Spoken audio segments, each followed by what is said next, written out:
త్వరపడి సిద్ధపడి కుటుంబాల సమేతంగా ప్రభు ఆరాధనకు రావాలని ప్రేమతో మనం చేస్తూ ఉన్నాము. ప్రార్థన. సర్వకృపానిధియగు మా తండ్రి, మిక్కిలి ఘనమైన మా దేవ, మీకు వందనాలు. ఈ ఉదయం నీ సన్నిధిలో ప్రార్థన చేస్తూ ఉన్నాము. ఈ ఆరాధనకు దేవా ప్రారంభముగా ప్రార్థనతో మొదలు పెడుతుండగా పరిశుద్ధాత్మ తండ్రి, మీరే ఈ ఆరాధనలో మమ్మల్ని నడిపించండి. ఈ ఆరాధనలో మేము ఆత్మ చేత పరవళ్ళు దొరుకున్నట్లుగా చేయండి. ఆత్మానుసారమైన మనసుతో పరలోకము కొరకై సిద్ధపడినట్లుగా సహాయము చేయండి. ప్రతి విధమైన విశ్వాసానికి కలుగు ప్రతి అభ్యంతరాన్ని మీరు తొలగించండి. యేసు క్రీస్తునందు మా హృదయాలు తెప్పరిల్లునట్లు, మా హృదయాలు సంతోషించున్నట్లు దేవా, నీ వాక్కు చేత మమ్మల్ని బలపరచండి. మీ వాక్కు చేత మమ్మల్ని నింపండి. నీ మహిమ ప్రభావములతో మమ్మల్ని నింపండి. తండ్రి, నీ నామము ఇక్కడ ఘనపరచబడుతుండగా, నీ నామాన్ని నీ బిడ్డలు ఎత్తిపడుతుండగా, నీ వైపు చేతులు చాపుచుండగా, మీరు చేసిన కార్యాలను కృతజ్ఞతతో చెప్పుతుండగా, నీ ప్రజల స్తోత్రముల మీద ఆసీనులయుండి నీ ప్రజలను దీవించండి. తండ్రి, ఏ విషయముల యందు మేము ఎదగవలసిన వారమై ఉన్నామో ఆ విషయాలలో మరి బలముగా ఎదుగునట్లుగా సహాయము చేయమని, ఆరాధనలో ఉన్నటువంటి ప్రతి కార్యక్రమంలో మీరు మహిమ పొందమని, మమ్మల్ని మరింతగా బలపరిచి పరికొల్పమని, బలమైనటువంటి అభిషేకాన్ని ఇమ్మని ప్రార్థన చేస్తున్నాను. తండ్రి, మేము సంపూర్ణతలోనికి ఎదగాలని ఆశిస్తున్నాం. మాకన్నా మీకు ముందుగా ప్రభా సంపూర్ణతలోనికి తీసుకెళ్లాలని మీరు కూడా మా కొరకు గొప్ప త్యాగం చేశారు. ఆ త్యాగ సమర్పణ మేము గ్రహించి మా జీవ ఫలములు అర్పించి మిమ్మల్ని ఘనపరచడానికి సహాయము చేయమని కార్యక్రమం అంతటిని కూడా మీ చేతులకు అప్పగిస్తూ యేసు నామమున ప్రార్థిస్తున్నాను తండ్రి, ఆమేన్.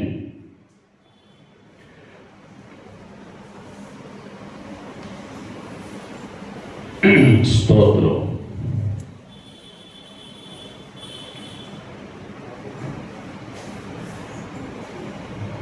యెహోవా నా మంచి కాపరి, యెహోవా నా మంచి కాపరి, యెహోవా నా మంచి కాపరి,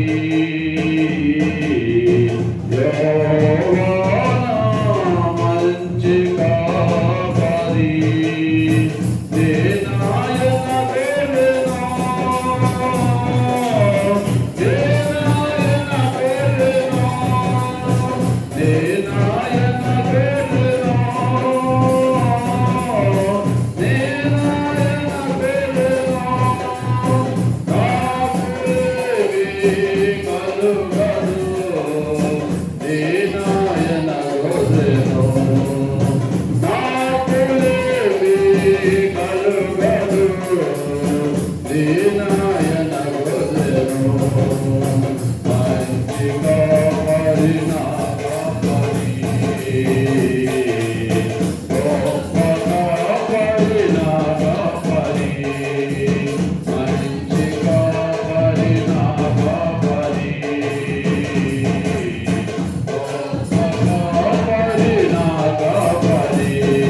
చోట్ల ఆయనే నన్ను కరుణజేయును.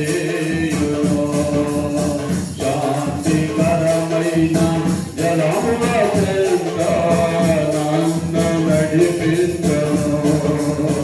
ఆకలి తీరును,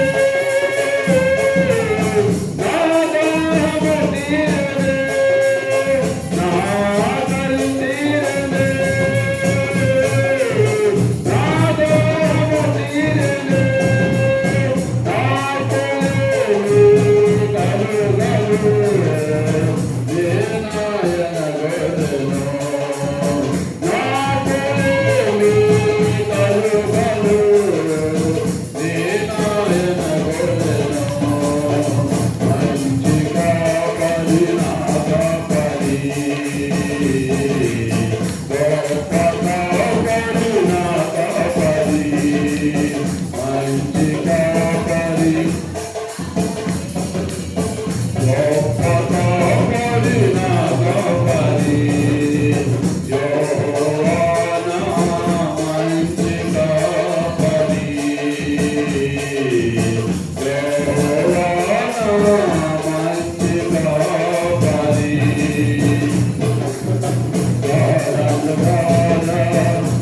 దూరములోనే సంచరించినను, దీనుడు కారయు దీనత్వమును ఆదరించును.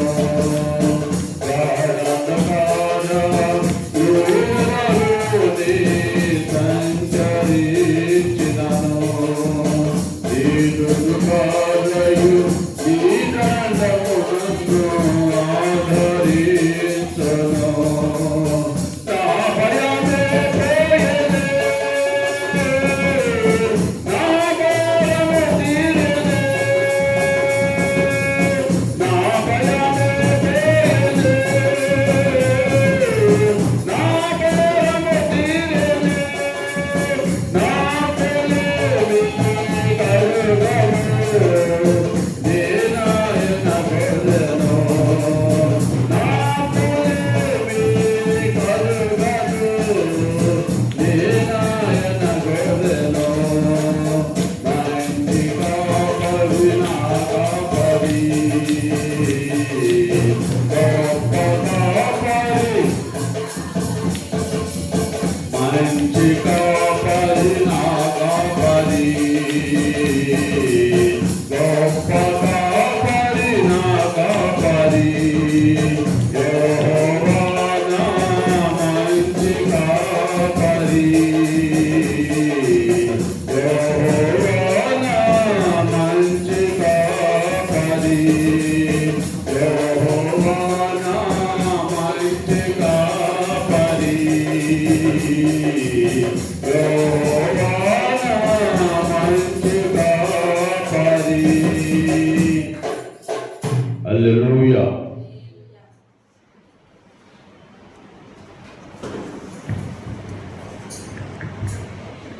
హల్లెలూయా.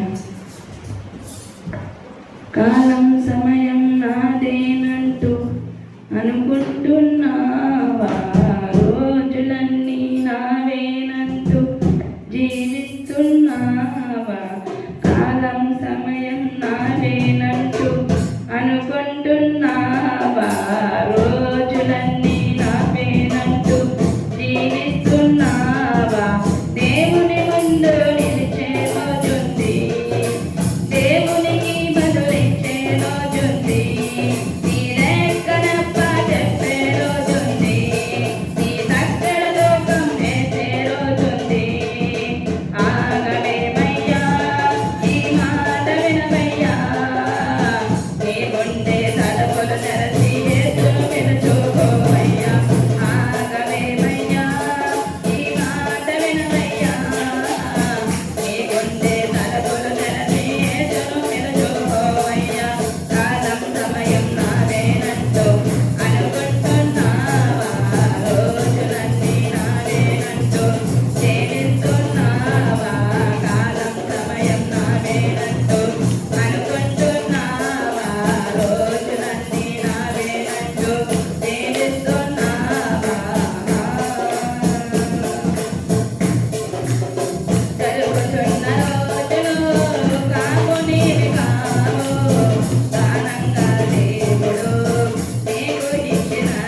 మాత్రమే నేను మానయ్యా నీవు మాత్రమే నా దైవం యేసయ్యా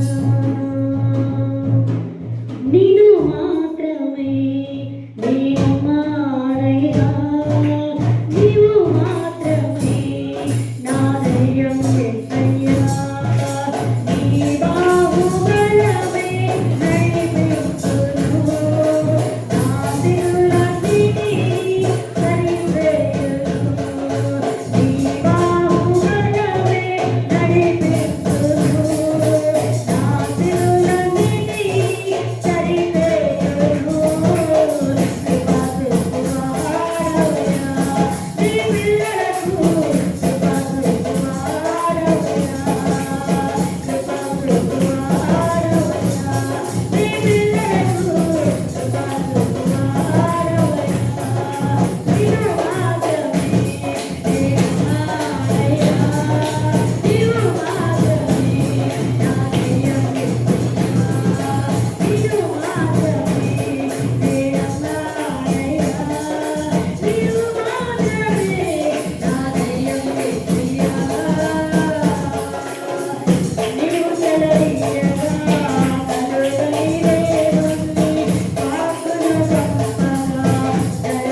దయగల హృదయుడవు నీ స్వాస్యమును ఎన్నడు ఎడబాయవు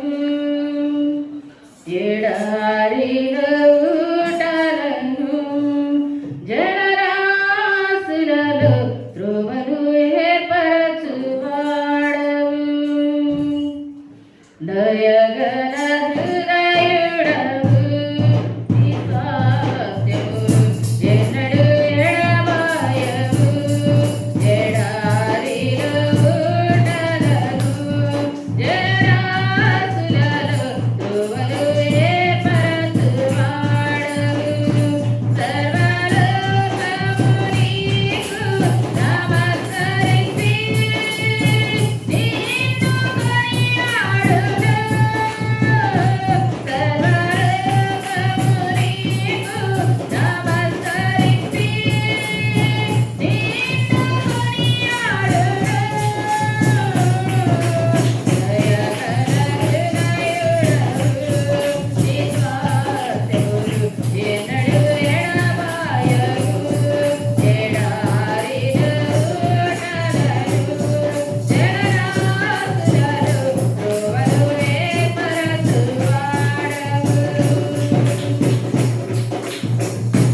స్తోత్రం.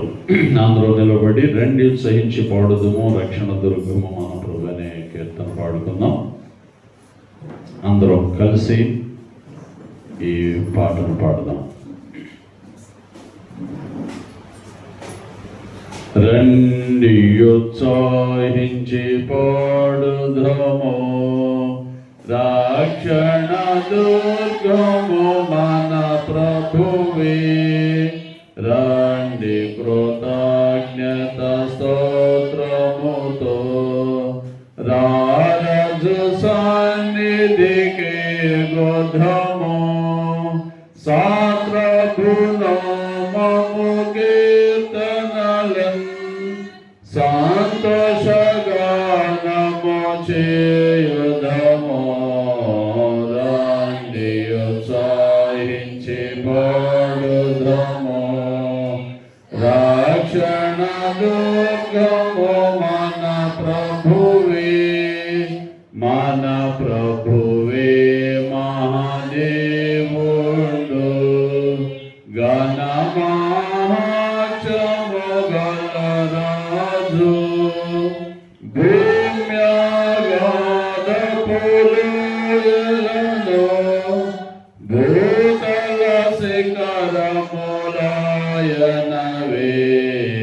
రండి ఉత్సాహించి రక్షణ దుర్గము మన ప్రభువే. ఆ ప్రభు సన్నిధి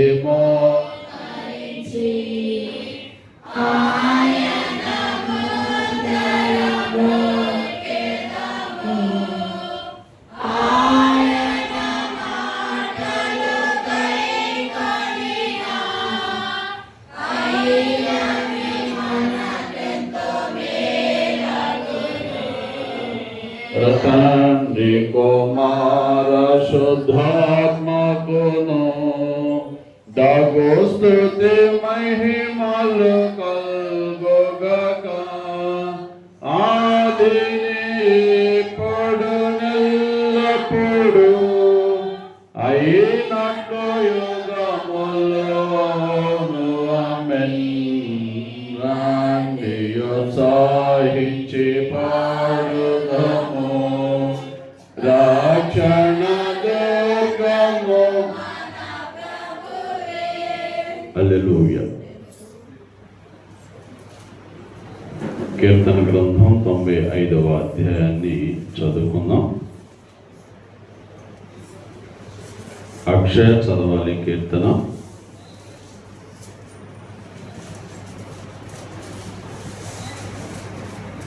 సుప్రియ చదువుతారు.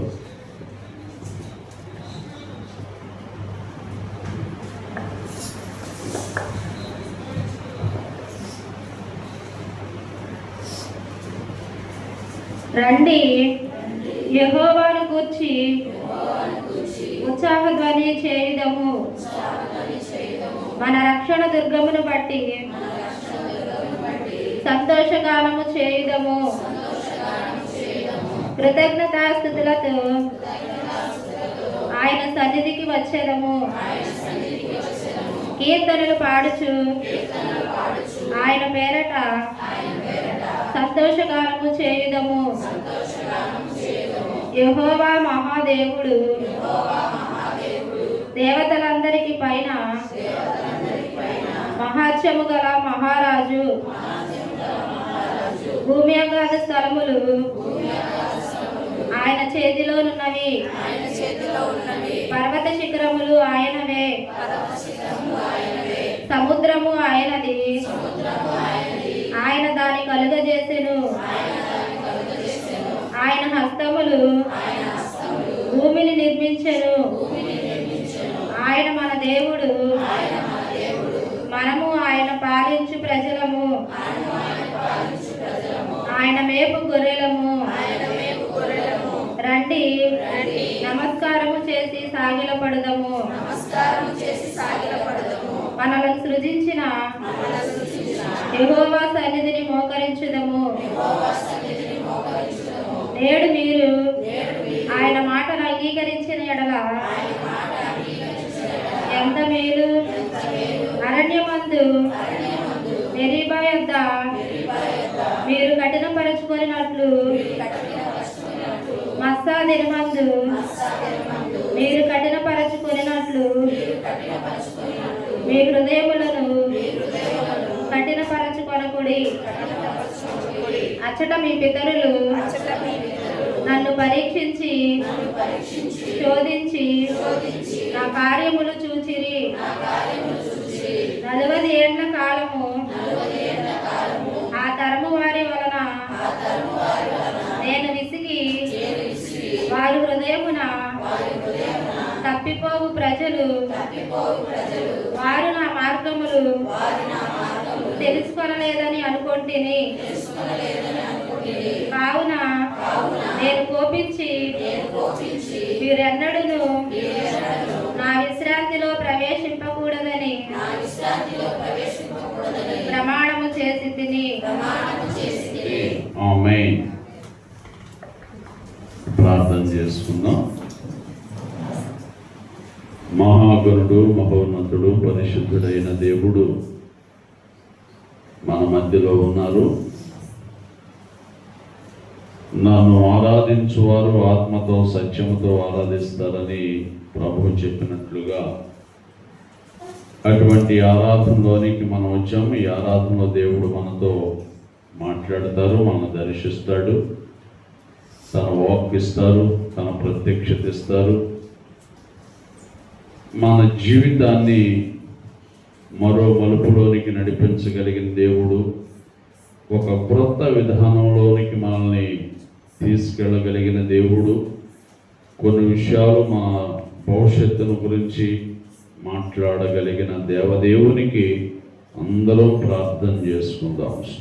నాకు ప్రార్థించే క్షామము పశ్చాత్తాపము నంది తండ్రి క్షమగోరు పంపు క్షేమము పాపమమ తలచేత పారిపోయిన నాకు ప్రార్థించే క్షామము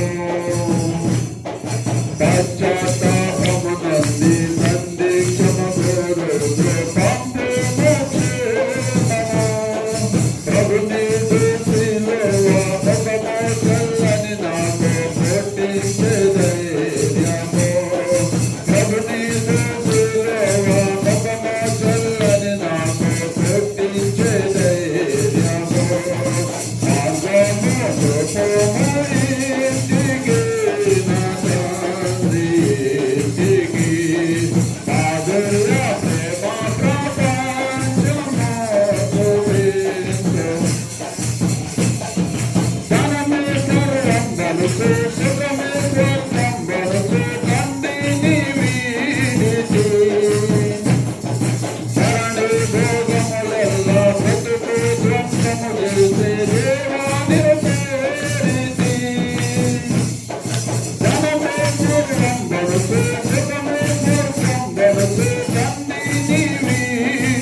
హృదయపూర్వకంగా పాడదాం. హల్లెలూయా, హల్లెలూయా, హల్లెలూయా.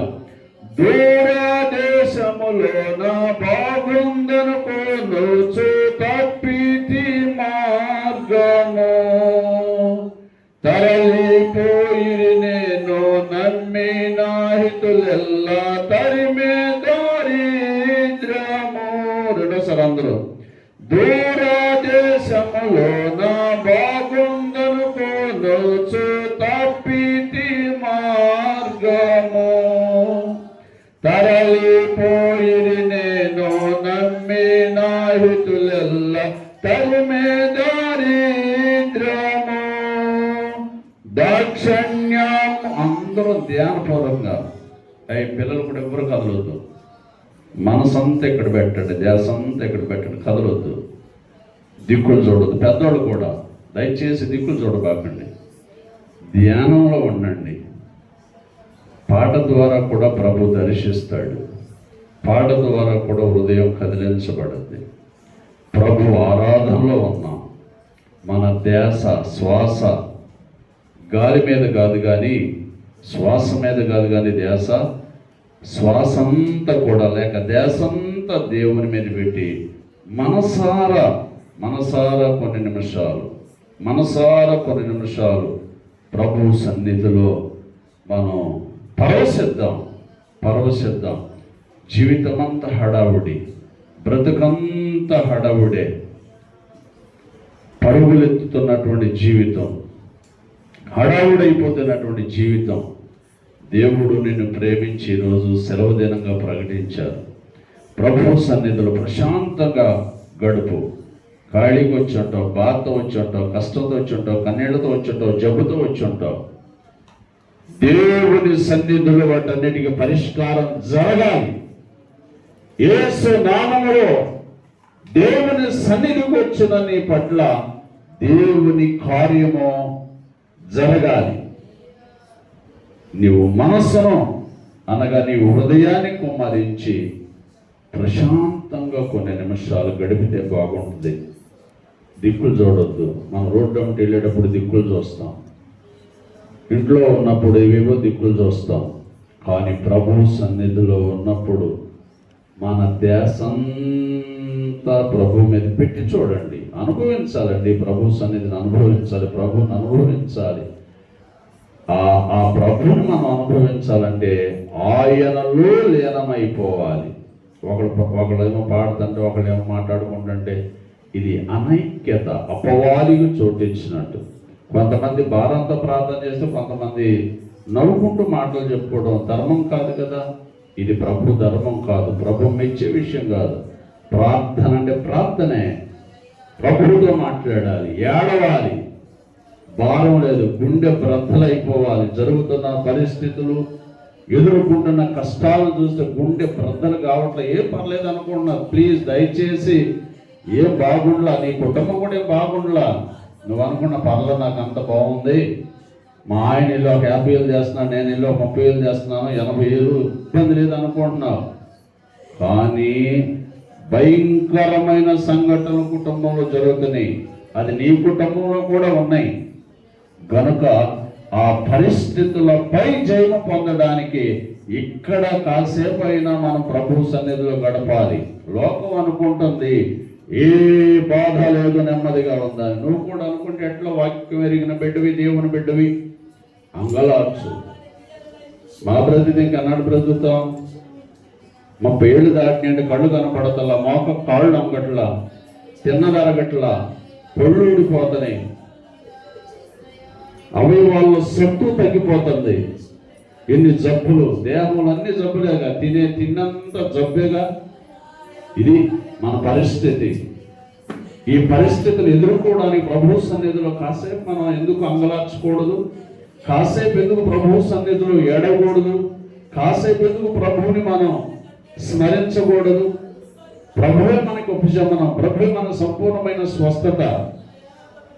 మందులే కూడా అద్భుతం చేయగలిగిన దేవుడు. నీ కష్టార్జితం ఎంత ఎండిపోతున్న వ్యర్థంగా ఆలోచించు. కనుక దేవుని బిడ్డ, ప్రభు సన్నిధిరా, ఇది ప్రభు సన్నిధి, అనుభవించు. మనం ఊరికే కాలక్షేపం కోసం కాదు వచ్చేది. కాలక్షేపం కోసం అయితే దేవుని సన్నిధికి వెళ్ళాల్సిన అవసరం లేదు. పార్క్కి వెళ్ళవచ్చు, సినిమా హాల్కి వెళ్ళవచ్చు, బీచ్కి వెళ్ళొచ్చు, ఇంకా వేరే వేరే పబ్బులకి వెళ్ళొచ్చు, ఎక్కడెక్కడికో వెళ్ళొచ్చు. అది కాలక్షేపం. ఇది కాలక్షేపం కాదు. అసలు సిసలైనటువంటి జీవితాన్ని నేర్పే సత్య వేద పాఠశాల ఇది. నీ జీవితాన్ని జీవితంగా నేర్పించే వేద పాఠశాల. అట్లాంటి దేవుడు ఇక్కడ ఉన్నాడు. స్తోత్రం, స్తోత్రం, స్తోత్రం. హల్లెలూయా, హల్లెలూయా. బలం ఇవాళ ఉండదు, రేపు ఉండదు. ధనం ఈరోజు ఉండదు, రేపు ఉండదు. నీకు కావలసినది దేవుడు ఇస్తాడు. ధనాపేక్షను చంపు, దేవుడికి కావలసింది ఇస్తాడు. ఏది తక్కువ చేయడు, ఏది తక్కువ చేయడు. నీ మొర ఎక్కడికి పోతుంది, నీ ప్రార్థన ఎక్కడ పోతుంది? దేవుడు వింటున్నాడు కదా. ఏది తక్కువ చేస్తాడు నీకు? ఇంతవరకు ఏం తక్కువ చేశాడు? దేవుడు ఎంతగా నేను బలపరుస్తున్నాడు, ఎంతగా నీకు సహాయం చేస్తున్నాడు, ఎంతగా నిలబెడుతున్నాడు. కలిసి వస్తుంది కదా. ప్రభుని కలిసి వచ్చేటట్టే చేశాడు. ప్రతిదీ కలిసి వస్తుంది. ప్రభు నీకు అన్ని ఇస్తున్నాడు. అన్ని ఇచ్చిన దేవుని మనసారా ఒక గంటసేపు ఆరాధిస్తే ఎంత బాగుంటుందో. అందుకే ప్రభు చాలా విషయాలు చెప్పాడు. స్తోత్రం, స్తోత్రం, స్తోత్రం, స్తోత్రం, స్తోత్రం. హల్లెలూయా, హల్లెలూయా, హల్లెలూయా, హల్లెలూయా, హల్లెలూయా. పాప మమతల చేత పారిపోయిన నాకు ప్రాప్తించే క్షేమము, పశ్చాత్తాపమునంది తండ్రి క్షమ కోరుదు పంపుము క్షేమము. పాప మమతల చేత పారిపోయిన నాకు ప్రాప్తించే క్షేమము, తండ్రి క్షమ కోరుదు పంపుము క్షేమము. ప్రభుని దూసిలువ ముఖము చల్లని నాకు ప్రాప్తించే, ప్రభుని దూసిలువ ముఖము చల్లని నాకు పుట్టించే. అందరం పడదాం మళ్ళా. పాప మమతల చేత, అందరూ పిల్లలు కూడా ప్రార్థించే, కుర్చీలో ఉన్నవాడు కూడా, అందరం ప్రభు సన్నిధిలో ఉన్న మనమందరం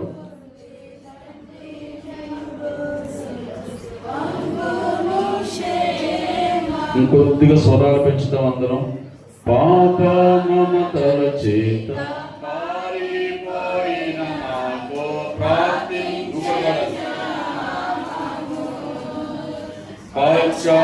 పశ్చాత్తాపమునంది తండ్రి క్షమ కోరుదు పంపుము. ఇంకొద్దిగా పెంచి అందరం పాడదాం కలిపి. పాప మమతల చేత పారిపోయిన నాకు ప్రాప్తించే, పశ్చాత్తాపమునంది తండ్రి పంపుము క్షేమము. గంభీరంగా పాడదామా? పాప మమతల చేత పారిపోయిన నాకు ప్రాప్తించే క్షేమము, పశ్చాత్తాపమునంది తండ్రి క్షమ కోరుదు పంపుము క్షేమము. ప్రభుని దూసిలువ ముఖము చల్లని నాకు పుట్టించే ధైర్యము, ప్రభుని దూసిలువ ముఖము చల్లని నాకు పుట్టించే ధైర్యము. మార్గము చూపుము ఇంటికి నా తండ్రి ఇంటికి, మాధుర్య ప్రేమ ప్రపంచము చూపించు కంటికి. ఆమేన్. ప్రేరేపించబడిన వారు విషయాలన్నింటిని బట్టి స్థాపించారు. స్తోత్రములు మహాగరుడ, మహోన్నతుడ, సర్వశక్తిమంతుడ, మమ్మల్ని మేము అప్పచెప్పుకుంటున్నాం తండ్రి. మేము ఏ పాటి వారమున తండ్రి ప్రభా, ఇదిగోనైనా తండ్రి నీ సన్నిధానంలో సంపూర్ణమైన సంతోషం ఒకరిని సెలవించో ప్రభా. అయ్యా అందరి బట్టి నీకు కృతజ్ఞతలు చెల్లించుకుంటున్నాం ప్రభా. అయ్యా నీ కుడి చేతిలో నిత్య సుఖములు కలవని సెలవించో ప్రభా. నీకు వందనాలు తండ్రి ప్రభా. అయ్యా నీ దక్షిణ హస్తము దేవా తండ్రి సూర్య కార్యాలను జరిగించడం సెలవించో ప్రభా. అందుని బట్టి నీకు కృతజ్ఞతలు చెల్లించుకుంటున్నాం ప్రభా. ఇదిగోనైనా తండ్రి మధ్యాహ్న కాల సమయంలో చేరి వచ్చినటువంటి మమ్మల్ని అందరినీ జ్ఞాపకం చేసుకుంటే దేవా తండ్రి. అయ్యా నీ దయగల రాష్ట్రానికి మమ్మల్ని మేము అప్పచెప్పుకుంటున్నాం ప్రభా. అయ్యా మేమే పాటి వారము నాయనా తండ్రి. అయ్యా బ్రతికి ఉన్నామంటే కేవలం నీ కృపే కదా తండ్రి. అయ్యా నీ కృపలో తండ్రి నిరంతరం నేను చూడడానికి తండ్రి ప్రభా. అయ్యా నీవు తండ్రి బాబా నీ ఆత్మ సహాయం మాకు అందించమని అడుగుతున్నాం దేవా తండ్రి ప్రభా. ఇదిగోనే నా తండ్రి ఇటువంటి నిత్య సంతోషము దేవా తండ్రి ప్రభా. మా కుటుంబాలలో ఉన్న తండ్రి మిగిలిన వారికి కూడా మీరు దయచేయమని అడుగుతున్నాం దేవా తండ్రి ప్రభా. అయ్యా వారు కూడా తండ్రి సన్నిధానానికి వచ్చులాగిన తండ్రి ప్రభా. అయ్యా నీవు కృప చూపించమని అడుగుతున్నాం ప్రభా. అయ్యా వారి హృదయాలు మార్చబడాలి దేవా తండ్రి ప్రభా. అయ్యా వారి తలంపులు మార్చబడాలి దేవా తండ్రి రాజ్య ప్రభా. ఇదిగోనే తండ్రి ఈ మధ్యాహ్న కాల సమయంలో దేవా తండ్రి నీ దయగల రాష్ట్రానికి మమ్మల్ని మేము అప్పు చెప్పుకున్నాం ప్రభా. మేమే పాటి వారున్నారా మీరు హెచ్చవలసిన వారు మేము తగ్గవలసిన వారము దేవా తండ్రి ప్రభా. అయ్యా నీ నామము పేట మమ్మల్ని మేము తగ్గించుకుని ప్రభా. మేము ప్రార్థన చేసినప్పుడు బాబా మా ప్రార్థనను ఆలకించే దేవుడు ప్రభా నీకు వందనాలు. ఇదిగోనైనా తండ్రి మధ్యాహ్న కాల సమయంలో దేవా తండ్రి చేరి వచ్చిన ప్రభా తండ్రి దేవా తండ్రి సేవకులని ప్రభా తండ్రి. అయ్యా నా కుటుంబాన్ని దయగల రాష్ట్రానికి అప్పు చెప్పుకున్నాం ప్రభా.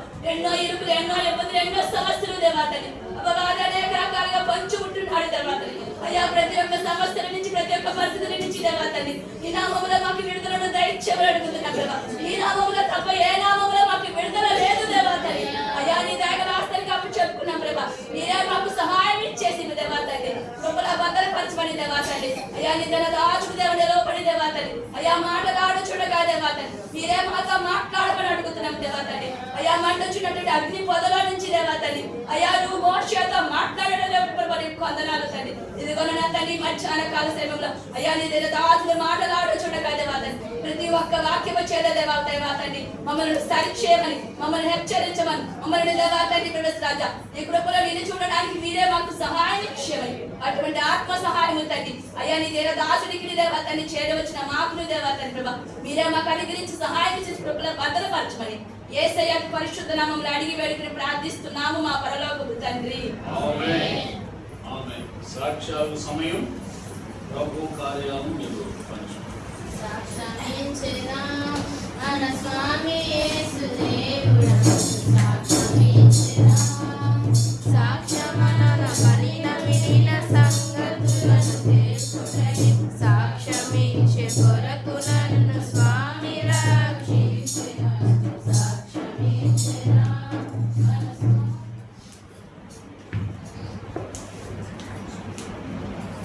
దేవుని స్తోత్రం ఎందుకు ఉన్నానండి. మరి గడిచిన కాలం అంతా తన కృపలో దేవుని కృపలో మమ్మల్ని కాచి కాపాడాడు. అందుని బట్టి దేవుని నామాన్ని స్తుతులు చెల్లించుకుంటున్నాను.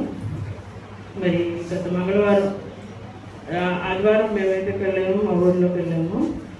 అయితే అక్కడికి వెళ్ళాక పెద్ద బాబుకి బొడ్డు మీద నుంచి నీరు వస్తుంది. నీరు వస్తుంటే ఎందుకు ఇలా వస్తుందా అని చెప్పేసి నేను నా దగ్గర ఆయింట్మెంట్ ఉంటే రాసింది కానీ అయినా కానీ ఏం లేదు. తర్వాత మేము సోమవారం వచ్చి మంగళవారం బాబుని స్కూల్కి పంపించాము. స్కూల్కి పంపించిన రోజున బాబు సాయంత్రానికి బొట్టు చుట్టూ బాగా వాసిపోయి పొక్కులు వెళ్ళే వచ్చేసి వీపు వెనకాల దద్దులు వెళ్ళే బాగా వచ్చేసింది. వచ్చినప్పుడు ఏం చేయాలో అర్థం కాలేదు నాకు. నీరైతే వస్తుంది, చాలా ఇది పుండెల్లే ఉంది బాగా. ఇంకా నేను కంగారు పడ్డాను. మరి తెల్లవారే మరి గుడివాడ హాస్పిటల్కి తీసుకెళ్ళాము. హాస్పిటల్కి తీసుకెళ్ళిన తర్వాత చూస్తే నేను అనుకున్నా, నిబంధన చేసుకున్న ప్రభా లోపల పేగు వల్ల అయితే ఏదైనా నొప్పి అయితే ఇబ్బంది పడేవాడు, ఇది బయట చర్మం మీద అయితే కనుక నేను సాక్ష్యం చెప్పుకుంటాను ప్రభా నీ సన్నిధిలో అని చెప్పేసి నేను అనుకున్నాను. మరి డాక్టర్ గారు చూసినప్పుడు ఇది ఇన్ఫెక్షన్ అమ్మా అని చెప్పేసి అని అన్నారు. ఏ బాధ లేకోకుండా ఎటువంటి అంటే ఇంకా వేరే ఏమైనా చెప్తారేమోనని నేను అనుకున్నాను. మరి అలాంటిది ఏమీ లేకోకుండా దేవుడు మరి ఆయన కార్యం చేశారు ఆ బిడ్డ పట్ల. ఆయన నామానికి స్తోత్రాలు చెల్లించుకుంటున్నాను. మరి అదే రోజు నుంచి మంగళవారం నాడు చిన్నబాబుకి ఇద్దరికి బాగా జ్వరాలు. ఆ రోజు నుంచి మరి మెడిసిన్ తీసుకున్నాము, సిరప్లు వేస్తున్నాము. పెద్దానికి తగ్గింది కానీ చిన్నకి ఇంకా నార్మల్గా రాలేదు. మరి బాబు కోసం ప్రార్థన చేయమని సాక్ష్యం ముగిస్తున్నాను.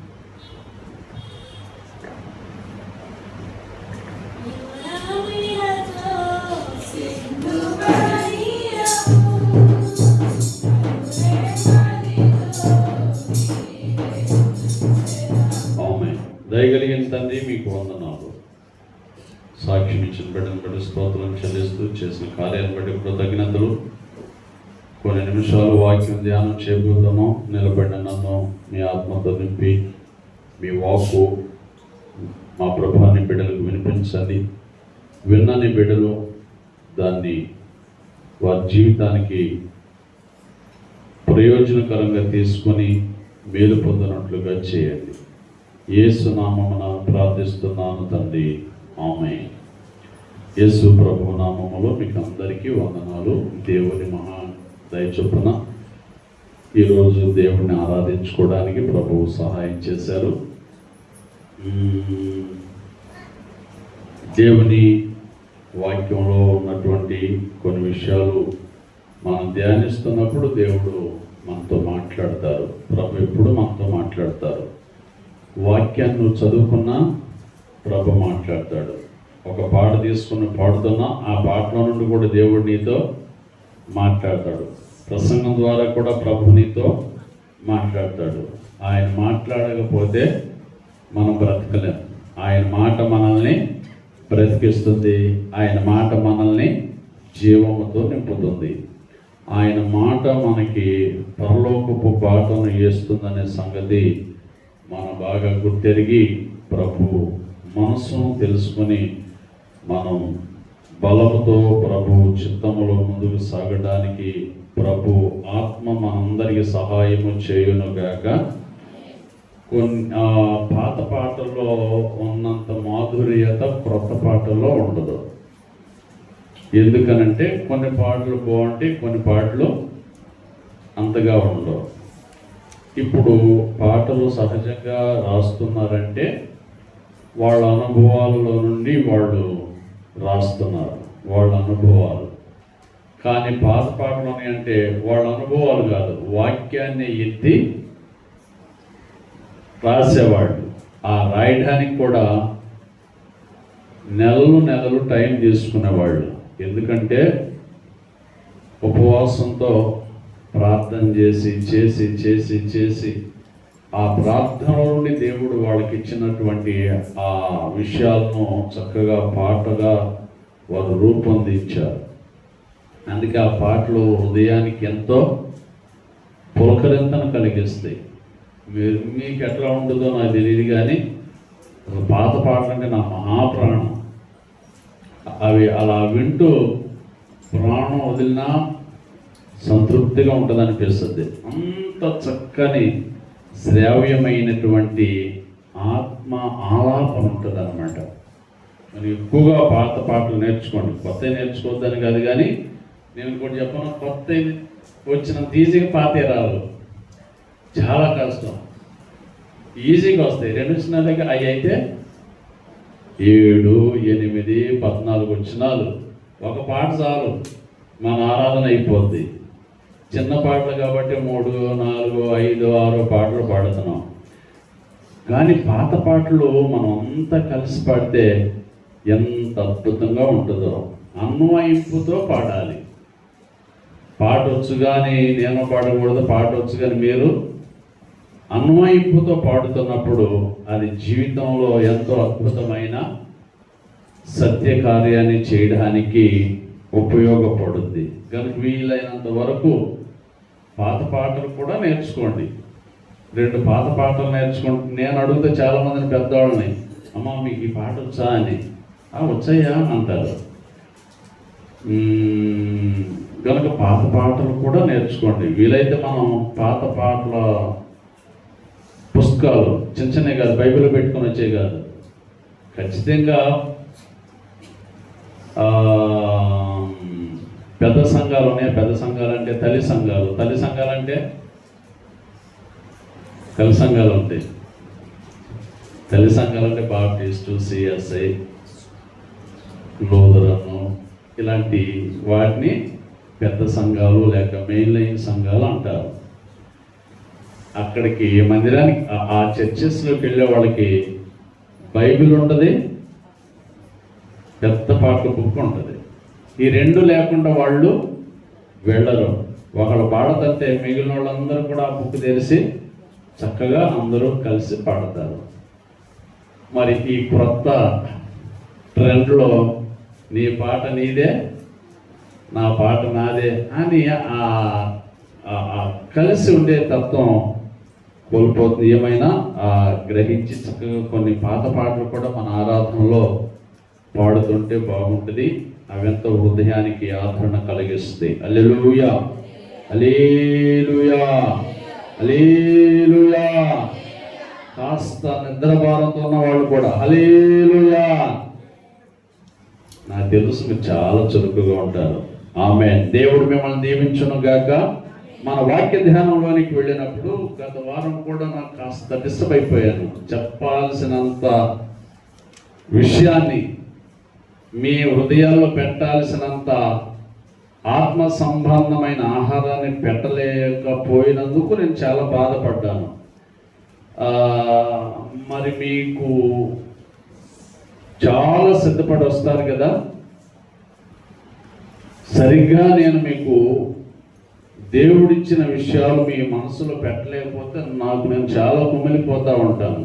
ఈరోజు సరిగా నేను ఆత్మీయ ఆహారం, పరలోకపు మన్నాను పెట్టలేకపోయినని కనుక చక్కగా ప్రభు మాటలు విందాం.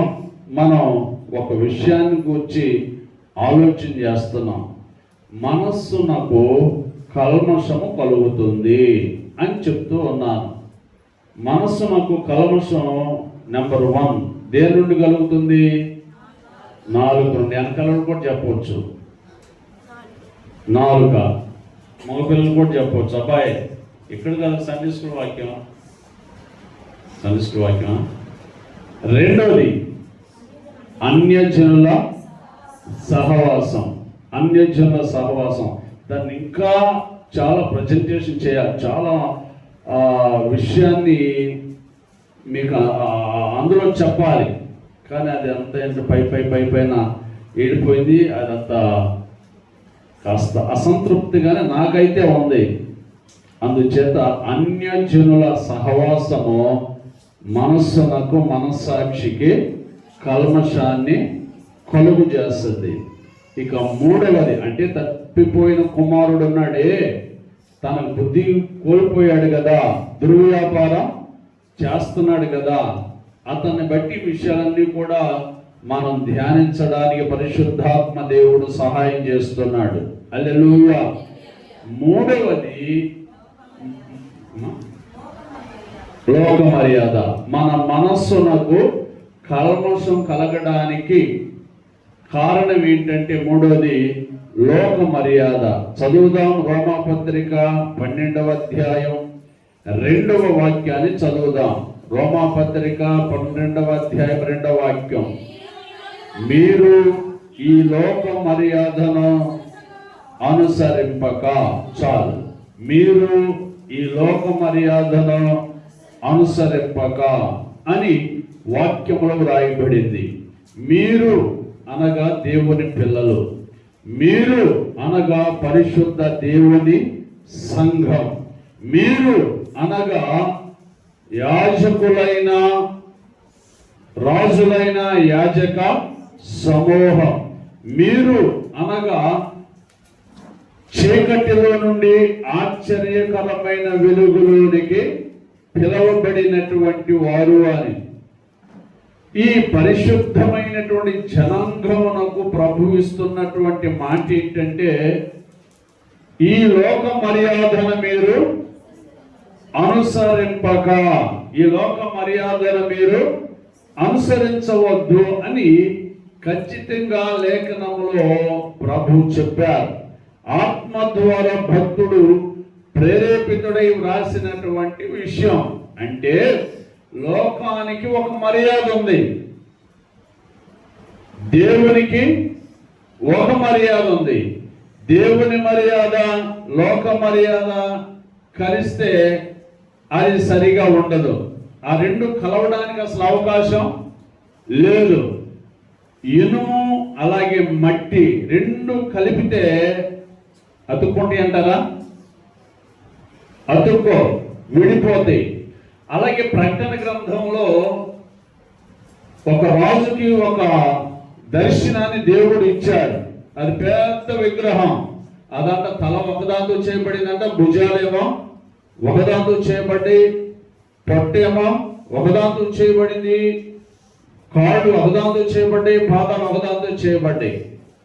కానీ అదంతా కలిసి ఎక్కువ కాలం ఉండలేదు, విడిపోతుందని ఆ ప్రకటన గ్రంథంలో మనం చూస్తాం. అలాగే దేవుని మర్యాద వేరు, లోక మర్యాద వేరు.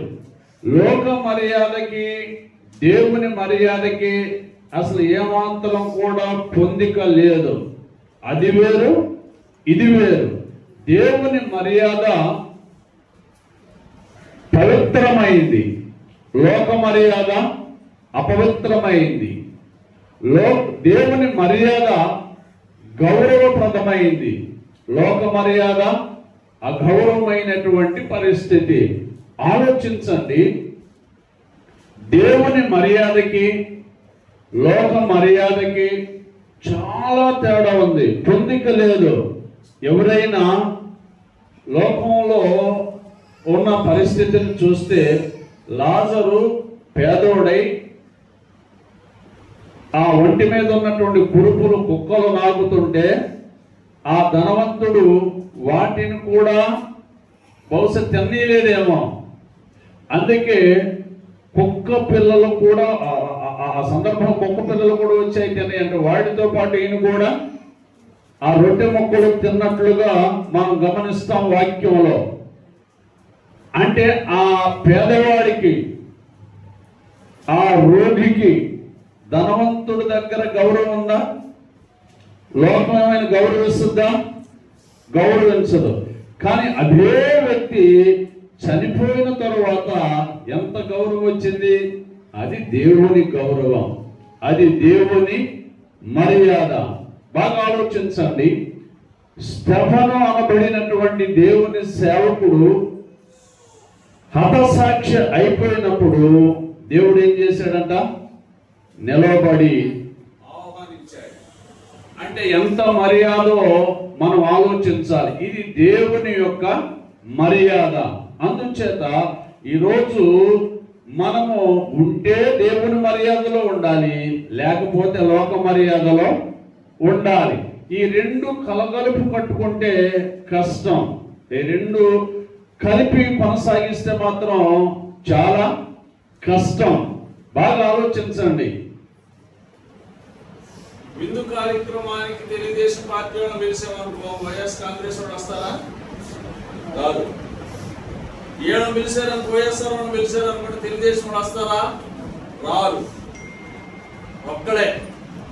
అయితే వాళ్ళు లేకపోతే వీళ్ళు. కాదు ఇద్దరు రావాలంటే ఏమంటారు? తర్వాత ఉంటది, తర్వాత ఉండదు పరిస్థితి. కాబట్టి దేవుని మర్యాదను గురించి కాస్త మనం ఆలోచించాలి, లోక మర్యాదను కూడా కాస్త మనం ఆలోచించబద్ధులమై ఉన్నాం. చూద్దాం కొన్ని విషయాలు దేవుని లేఖనంలో బట్టి. సాత్విక్ వినాలి, ఆటలొద్దు, వినాలి. దేవుని వాక్యంలో కొన్ని విషయాలు చూద్దాం. యాకోబు పత్రిక. ఎందుకు దేవుని మర్యాదను అనుసరించాలి, లోక మర్యాదను అనుసరించొద్దని దేవుడు ఎందుకు చెప్పాడో కొన్ని విషయాలు చూద్దాం. 4వ అధ్యాయం యాకోబు పత్రిక 4వ వచనం. వ్యభిచారులారా, ఈ లోక స్నేహము దేవునితో వైరమని మీరెరుగరా? కాబట్టి ఎవడు ఈ లోకముతో స్నేహము చేయగోరునో వాడు దేవునికి శత్రువు. బాగా ఆలోచించాలి. ఈ లోక స్నేహము దేవునితో వైరం. దేవునితో వైరం. ఆలోచించండి, మనం ఆదికాండం 3వ అధ్యాయాన్ని గమనించినప్పుడు నీ సంతానమునకును స్త్రీ సంతానమునకును వైరము కలుగును అని తండ్రి అయిన దేవుడు మాట్లాడినటువంటి సందర్భాన్ని మనం జ్ఞాపకం చేసుకుంటాం. అంటే స్త్రీ సంతానానికి నీ సంతానానికి వైరం అంటే విరోధం అనేది ఏర్పడుతుంది. అంటే ఈ లోకం మర్యాద దేవుని మర్యాదను ఏం చేయాలని చూస్తుంది అంటే కాటు వేయాలని చూస్తుంది. ఎక్కడ? మడిమి మీద కాటు వేయాలని చూస్తుంది, లేక దాత నరము మీద కాటు వేయాలని చూస్తుంది.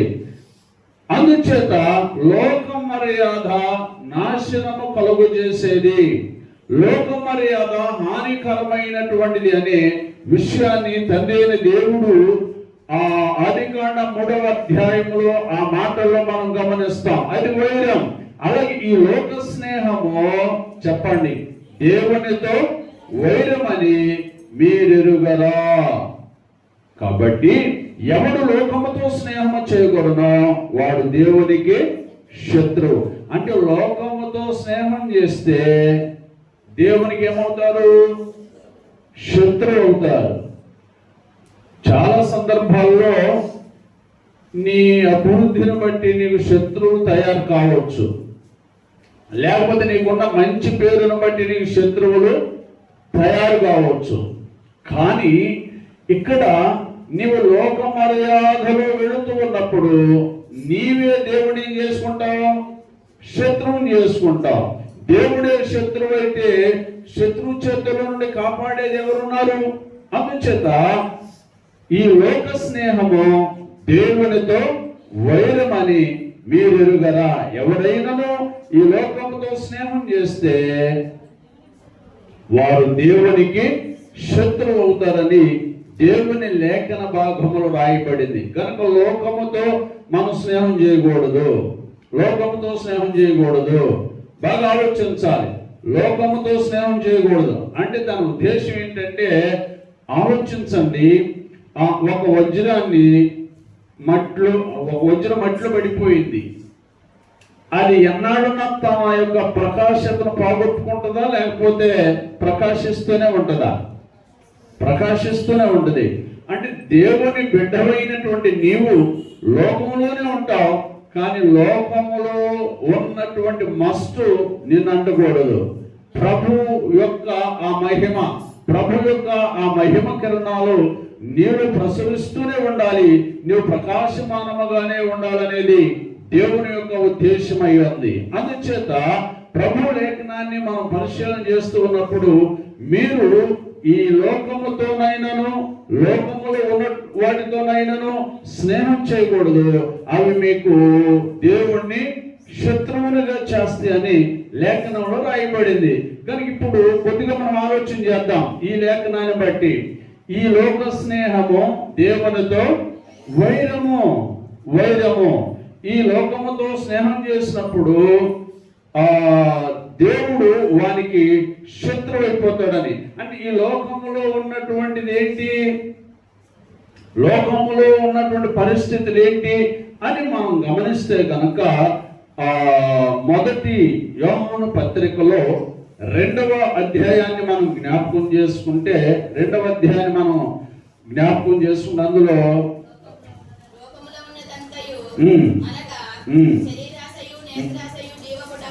చాలు బాగా గమనించాలి. ఇక్కడ 15వ వాక్యాన్ని గమనించినప్పుడు ఈ లోకమునైనను లోకములో ఉన్న వాటినైనను ప్రేమింపకుడి. ఎవడైనను లోకమును ప్రేమించిన ఎడల తండ్రి ప్రేమ వానిలో నుండదు. లోకములో ఉన్నదంతయు అన్నాడు. అంటే లోకముతో స్నేహము చేయగోరిన వాడు దేవునికి శత్రువైపోతాడు అని వ్రాయబడింది. అంటే ఇప్పుడు లోకంలో ఏముంది? లోక మర్యాద ఏం చేస్తుందంటే, లోక మర్యాద మనిషిని క్రమము నుండి తప్పిస్తుంది. లోక మర్యాద అక్రమమైనటువంటి విధానాల్లోనికి నడిపిస్తుంది. అందుకని ఈ లోక మర్యాదను మీరు అనుసరించొద్దని ప్రభువారు చెప్పినట్లుగా ఈ లేఖనములో ఉన్నటువంటి మాటను కూడా గమనించినప్పుడు లోకములో ఉన్నదంతయు అన్నాడు. లోకములో ఉన్నదంతయు ఏంటంట? శరీరం, నేత్రం, జీవపటంబం. ఈ మూడిటి మీదే లోకం నడుస్తుంది. ఈ మూడే సకల ప్రజలను పరిపాలన చేస్తున్నాయి. బాగా ఆలోచించండి. ఈ శరీరాశ, నేత్రాశ అనే విషయానికి మనం వస్తే ఇవన్నీ కూడా ఎక్కడికి వస్తాయి అంటే మనసులోనికి వస్తాయి. ఎక్కడికి వస్తాయి? ఈ ఆలోచనలు, ఈ కోరికలు ఎక్కడికి వస్తాయి? మనసులోకి వస్తాయి.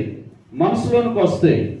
బాగా ఆలోచించాలి. మనసులోనికి వచ్చినప్పుడు ఈ మనసు ఏం చేస్తుంది అంటే అటువైపు మొగ్గు చూపుద్ది. అప్పుడు మనసు ఏమైపోద్ది? కల్మషం అయిపోద్ది. ఆలోచించండి. మనం ఆదికాండం 8వ అధ్యాయం 21వ వాక్యం అనుకుంటాను. అక్కడ గమనించినప్పుడు మనుషుని యొక్క ఊహ అంతయు వారి బాల్యము నుండి కూడా చెడ్డది అంటాడు. కీర్తన గ్రంథాన్ని మనం చూసినప్పుడు అక్కడ భక్తుడు ఏం చెప్తాడు అంటే అసలు నేను పాపంలోనే పుట్టాను అంటే నా ఆలోచనలన్నీ కూడా ఎలా ఉన్నాయి? అవే ఉన్నాయి, లోకపరమైనటువంటివే.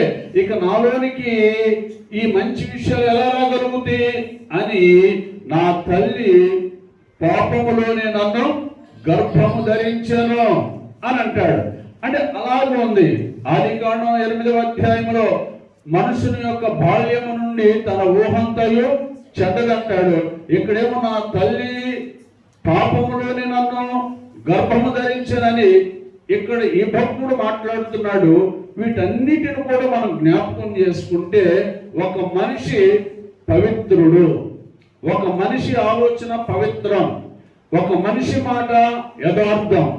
అయితే ఈ యథార్థతలో నుండి, మంచితనంలో నుండి, పరిస్థితుల్లో నుండి ఈ మనసుకు కల్మషాన్ని కలిగించేవి ఎలా వచ్చేసినాయి అంటే ఈ మంచి స్వభావములో నుండి ఈ శరీరాశ, ఈ కోరికలు అనుకున్నాం కదా, ఇవి ఎలా వస్తాయి అంటే ఈ మంచి మనసులో నుండి ఒక భ్రష్ట మనసు పుడద్దంట.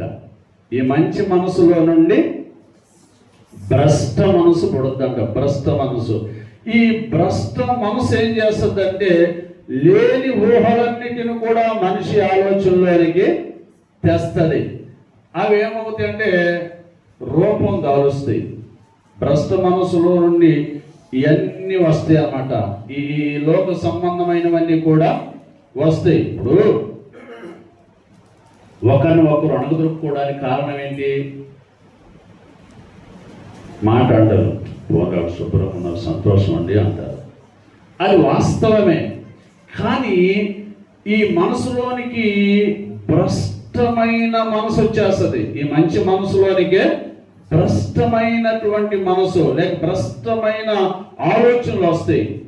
అవి ఏం చేస్తాయి అంటే ప్రభావం చేస్తాయి. ఓ చిన్న పిల్లవాడికి ప్రార్థన నేర్పండి, వాడికి చాలా కష్టం. అదే బూతులు నేర్పండి, వెంటనే అంటాడు.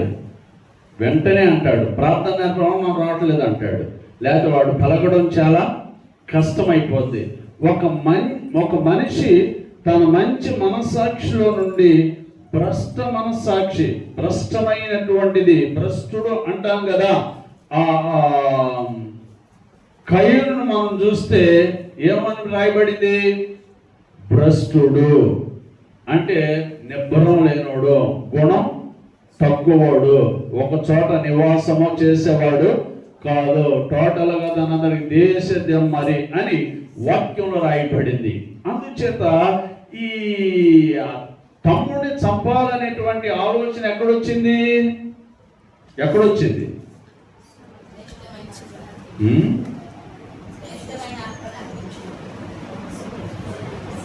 తన మనసులో భ్రష్టత్వం ఏర్పడింది.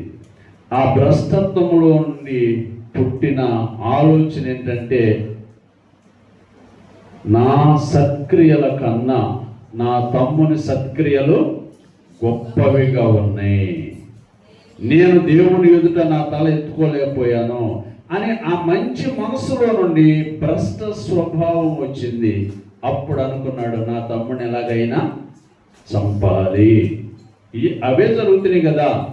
కనుక దేవుని బిడ్డలారా ఆలోచించండి.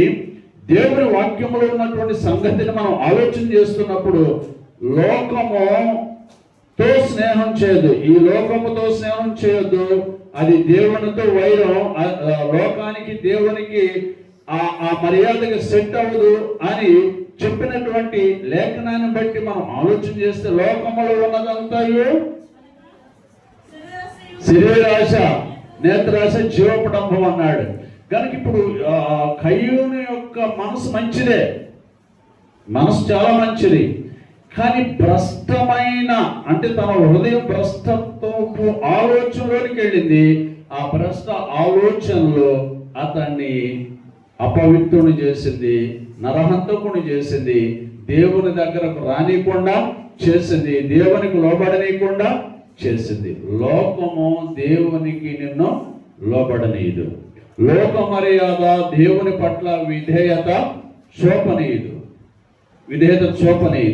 అందుచేత ప్రభు బిడ్డలారా, దేవుని వాక్యాన్ని మనం ఆలోచన చేస్తూ ఉన్నప్పుడు ఆ నేత్రాశ అన్నాడు. లోకంలో ఉందంత ఏంటి? లోక స్నేహము దేవునికి వైరం. అంటే ఈ లోక మర్యాద దేవునికి ఇష్టమైనటువంటిది కాదు. ఎందుకని? ఈ లోక మర్యాదకు ఒక క్రమం అనేది లేదు కాబట్టి, ఈ లోక మర్యాద అపవిత్రమైనటువంటిది కాబట్టి అపవిత్రతకు దేవుని దగ్గర చోటు లేదు. నేను పరిశుద్ధుడు కాబట్టి మీరు కూడా పరిశుద్ధులుగా ఉండండి ప్రభు సెలవిచ్చినట్లుగా పరిశుద్ధులు అవడానికే ప్రభు మనం పిలిచాడు కాబట్టి, ఆశీర్వాదానికి వారసులు అవడానికే ప్రభు మనం పిలిచాడు కాబట్టి, ఇంకా మరి దేనికి మనల్ని పిలవలేదు. అంటే భ్రష్టమైన వాటిలో పాలి భాగస్తులు అవడానికి ప్రభు మనల్ని పిలవలేదు. అందుకని లోకములో ఉందంతా శరీర ఆశ. బాగా గమనించండి. ఇది ఎక్కడ పుట్టింది? మంచి మనస్సులో నుండి భ్రష్ట మనసు. అంటే ఎంత చేదుందిరా అంటాం చూడండి. అంత మంచే, చేదు ఎంత ఉంటుంది? కొంచెం ఎంతే ఉంటుంది. అందుకని కోడను కోసేటప్పుడు ఏం చేస్తారంటే, చేదు పగిలిందా కూర అంతా చేదైపోద్ది, పాడైపోద్ది, అంటే ఎంత ఉంటుంది? ఎంత కోడి చేదు ఎంత ఉంటుంది? ఇంతే ఉంటుంది. ఇంత చేదు, ఇంత కోడి ఏం చేస్తుంది? చేదు చేస్తుంది. అందుచేత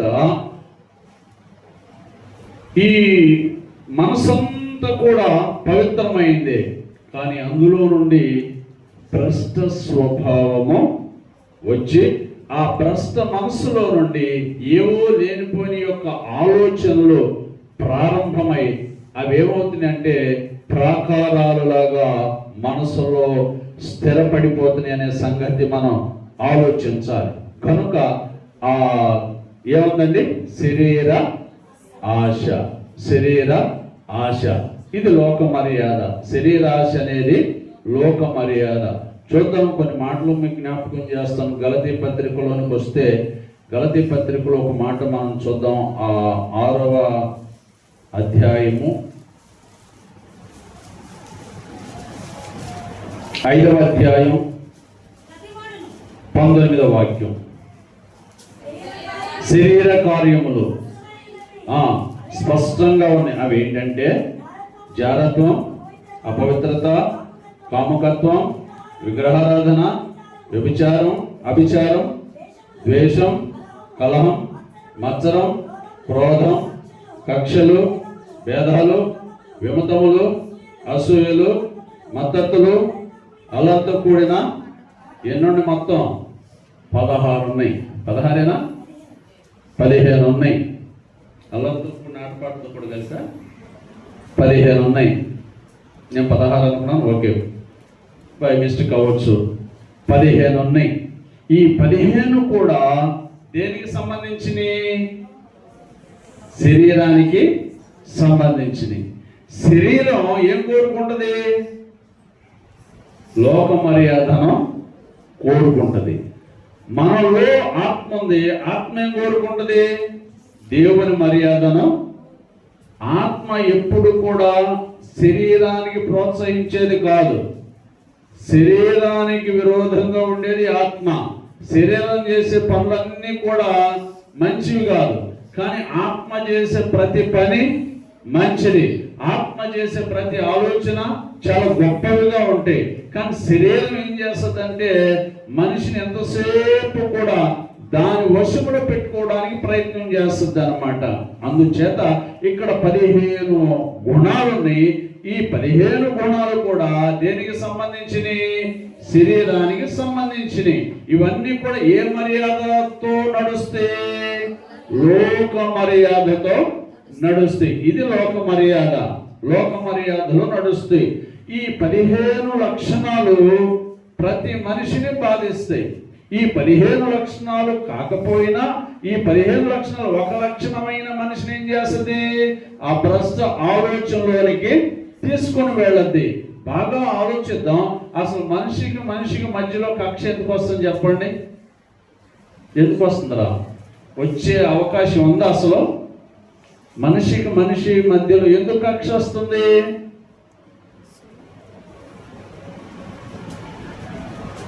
మనం ఆ మాటలు గమనించినప్పుడు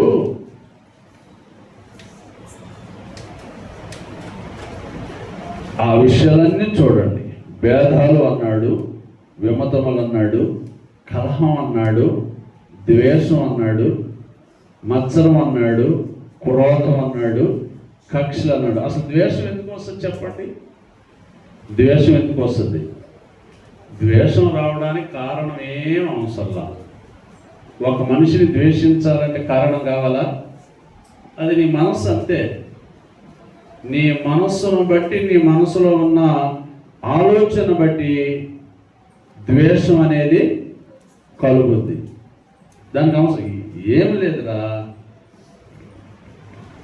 సహాసు మేమిద్దరం మంచి స్నేహితులం అనుకోండి, బాగా స్నేహితులం, బాగా ప్రాణ స్నేహితులం. 27 బాగా స్నేహం చేసాం. ఆ టిప్ టాప్గా ఫోటో షూటు బూటు వేసి చక్కగా ఒక రోజా ఫ్లవర్ పెట్టుకొని, రోజా పువ్వు పెట్టుకొని వచ్చాడు. చూసా.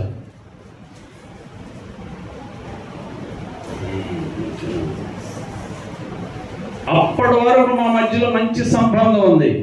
వాడు ఎప్పుడైతే ఆ మంచి డ్రెస్ వేసాడో ఏమొచ్చింది? నాలో ద్వేషం వచ్చేసింది.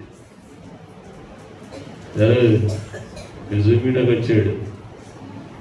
కారణం ఏంటి? ఏమీ లేదు.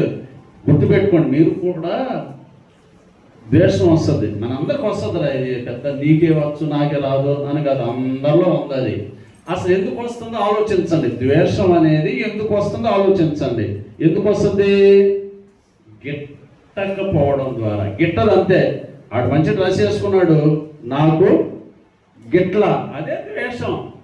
ఎవరైనా ద్వేషిస్తున్నారు అంటే అర్థం ఏంటి? గిట్టట్లా, నచ్చట్లా. అది వేరే కారణం ఏముండదు. ఇక అక్కడ ఏమాత్రం ఎటువంటి అలజడి అక్కడ ఉండదు. గిట్టకపోవడమే ఆ పరిస్థితి. ద్వేషం రావడానికి దానికి కారణాలు అవసరంలా. కారణాలు ఎప్పుడు వస్తాయి? తర్వాత ఎప్పుడుకో మనిషి అలుముకుంటాడు వాటిని, అట్టడి అనుకుని తెచ్చి అవి కూర్చుకుంటాడు. అసలు ద్వేషం అనేది బాగా ఆలోచించండి. ఇప్పుడు కయ్యోను మీద, హేబేలు మీద కయ్యోనుకి ద్వేషం వచ్చింది. ఎందుకు వచ్చింది? అతని క్రియలు చెడ్డమైనందువలన, తన తమ్ముని క్రియలు సత్క్రియలు, తన తమ్ముడి యొక్క క్రియలు సత్క్రియలు కాబట్టి అందుకే వచ్చింది. ఏముంది అక్కడ వాళ్ళ మధ్యలో? ఏముంది చెప్పండి? ఏమీ లేదు. ద్వేషానికి కారణాలు అవసరం లేదు. ద్వేషానికి కారణాలు అవసరంలా. అందుచేత మనం ఆలోచించాలి. ఇప్పుడు ఇవన్నీ కూడా ఈ 15, 16 ఉన్నాయే. గలతీ పత్రిక 5వ అధ్యాయము 19వ వాక్యం నుండి మనం చదువుకున్నాం 21వ వాక్యం వరకు. ఇవన్నీ కూడా శరీరానికి సంబంధించినవి. ఇవన్నీ కూడా లోక మర్యాద. లోకం ఏం చేస్తుంది? కానీరా కానీ అంటది. రే ఎందుకురా అటువంటి పనులు ఎందుకురా? ఇప్పుడు ఏదన్నా కాస్త ఇదివరకటి రోజుల్లో అయితే ఏదైనా ఒక సమస్య వచ్చినప్పుడు కాస్త పెద్దవాళ్ళకి చెప్పి లేకపోతే కాస్త మాట్లాడగలిగిన వాళ్ళకి చెప్పి సరి చేసుకునేవాళ్ళు. సరే అయిపోయేది. ఆ పెద్దవాళ్ళు కూడా పెద్ద తరహాగా మాట్లాడే పిచ్చ పిచ్చ నోర్మై అనేవాళ్ళు. అది భార్యాభర్తలో కావచ్చు, కుటుంబంలో కావచ్చు, సమాజంలో కావచ్చు, సరిహద్దులో కావచ్చు, ఎక్కడైనా రావచ్చు, సమస్య రావచ్చు, వస్తుంది. కానీ వాళ్ళు ఏం చేసేవాళ్ళు అంటే మీరు అలా చేయకూడదు, మీరు ఇలా చేయకూడదని ఇవ్వాల్సినటువంటి గద్దెంపు వాళ్ళకి ఇచ్చి సరిచేసి సమాధానపరిచేవాళ్ళు. ఇవాళ ఒరే బాబు కొద్దిగా చేయండిరా, సమస్య ఉందా, సమస్యను పరిష్కారం చేయండి అంటే ఈ పెద్ద మనిషి ఏం చేస్తాడంటే ఆడికి ఎవరు 90 ఇస్తే ఆడు పక్కన చేరి చిన్న సమస్య అది ఏం చేస్తాడు, అది తిరుపతి కొండంత చేస్తాడు. ఆ సోదరుడు ఉన్నారే, ఇదే ఈడు వచ్చి లేనిపోయి అని పెడుతున్నాడు, ఈడు కరెక్ట్ కాదురా అనే ఆలోచన ఉండాలిగా. ఈడేదో మన తరఫున మాట్లాడతాం, కానీ వాడి ఉద్దేశం ఏంటంటే అసలు ఈ కుటుంబాలను నాశనం చేయాలనేది వాడి ఉద్దేశం. కానీ ఆ పరిమాణాలు తీసుకొచ్చి వ్యవహారకర్తగా పెట్టుకున్న వాళ్ళకి అసలు బుద్ధి లేదనుకొని చెప్పుకోవాలి. అందుచేత ఆ రోజుల్లో సమాధానపరిచి సమస్యను పరిష్కరించేవాళ్ళు. ఇప్పుడు పరిష్కరించాల్సిన సమాధానపరచవలసిన వ్యక్తులే సమాధానపరచకుండా వీళ్ళే కాస్త పెట్రోల్ పోస్తున్నారు అన్నమాట. జాగ్రత్త, సమస్య ఉంది, సమస్యకు పరిష్కారం కూడా ఉంది. నా ఆలోచన బట్టి చెప్పాలంటే అసలు పెద్ద మనిషి అనేవాడే రాకూడదు. సమస్య మంద కాబట్టి సమస్య ఏంటో మనకే బాగా తెలుసు. ఇప్పుడు రజనీ నేను అదిగా ఎదురా అన్నా, చెప్తేనే తెలిసిందా లేకపోతే నీకేమైనా పర్సనల్గా తెలిసినాయా? చెప్తేనే తెలిసినాయి. అంటే మనం చెప్తేనే వాళ్ళకి తెలుస్తుంది. అసలు మ్యాటర్ అంతా ఎవరో తెలుసు, నాకు తెలుసు, లేకపోతే ఆ సమస్య వచ్చిన ఇద్దరు వ్యక్తులకే బాగా తెలుసు. మిగిలిన వాళ్ళకి ఎలా తెలుసు? చెప్తే అంతా చెప్పే అవకాశం అంతా పోసుకొచ్చినట్టు అవదు. ఏవో కొన్ని విషయాలు ఆడేం చేస్తాడు, దానికి ఇంకొక 50 జడ్జ్ చేసుకొని ఏదో సరే. ఏది ఏమైనా ఇక్కడ మనం గమనించాల్సిన సమస్యలు వస్తే దయచేసి వీలైనంత వరకు మీ సమస్యను ఇక్కడ వచ్చిన తెక్క ఏంటంటే సమస్యను సమస్య వచ్చిన వాళ్ళు మాట్లాడట్లా. వీళ్ళు ఏంటంటే ధనాపేక్ష ఉండి అసలు వాళ్ళని ఎట్టగైనా నాశనం చేయాలా అన్న తప్ప ఈ సమస్య వచ్చింది చక్కగా కూర్చొని మాట్లాడుకొని పరిష్కరించుకుందాం అనే ఆలోచన ఈ రోజున ఎవరు లేరు. బాగా గమనించండి. మందుకు డబ్బులు లేకపోతే టౌన్లో ఏం జరుగుతుందో తెలుసా? వెళ్ళి బండికి కిట్ట అంటాడు, డాములు పడి కాలు చేతులు కొట్టుకుంటాడు. 4 బ్యాచ్ వస్తారు, ఏమైంది, అమ్మో కాలు ఇరిగిపోయింది, పక్కన కాలు ఇరిగిపోయింది కానీ సరిపోతుంది, లేకపోతే చందేంద్ర అయిపోతుంది. వీడేం చేస్తాడు, మళ్ళీ కేసులు ఇవన్నీ ఎందుకులే అని ఆ 10,000 ఆ 15,000 ఇస్తే శుభ్రంగా నటాలు చెడు వెళ్ళిపోయి శుభ్రంగా చేసే పరిస్థితులకి ఈ రోజున లోకం దిగజారింది. అందుకని లోకం యొక్క మర్యాద ఏంటంటే ఇవన్నీ కూడా లోకముల వీటినే పెంచి పోషిస్తున్నటువంటి పరిస్థితులు మనం చూస్తున్నాం. అందుకని ప్రభు బిడ్డలారా, ఈరోజు ప్రభు సన్నిధిలో ఉన్నటువంటి మనం గమనించాలి. ఈ లోక మర్యాదను మీరు అనుసరించొద్దన్నాడు. లోక మర్యాద అంటే ఏంటి? గలతీ పత్రిక 5వ అధ్యాయం 8వ వచనంరా 19వ వచనాన్ని నుంచి 21వ వచనం వరకు దాన్ని జ్ఞాపకం పెట్టుకోండి. అది లోక మర్యాద అనే విషయాన్ని బాగోగా గుర్తెరగాలి. మరికొన్ని విషయాలు నేను మీకు జ్ఞాపకం చేస్తాను. ప్రభు యొక్క సన్నిధిలో ఉన్నటువంటి మనం వాటిని కూడా గమనించి ప్రభు చిత్తంలో ముందుకు సాగుదాం. చూడండి, రాజుల గ్రంథం 17వ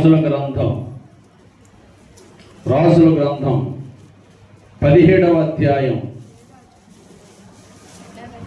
రాజుల గ్రంథం 17వ అధ్యాయం. ఏ రాజు?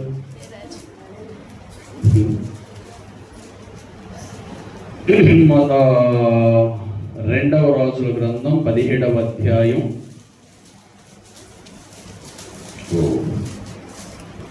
26వ వచనాన్ని చదువుతాం.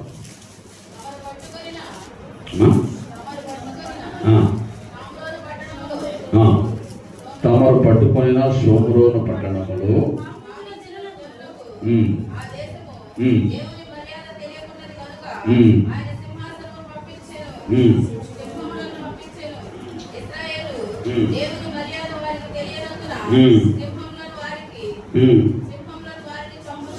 చాలు గమనించండి.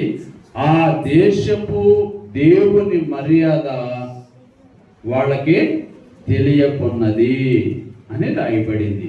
అంటే ఆ దేశానికి ఒక మర్యాద ఉంది. ఆ దేశానికి ఒక మర్యాద ఉంది. ఏ మర్యాద ఉంది? దేవుని మర్యాద ఉంది.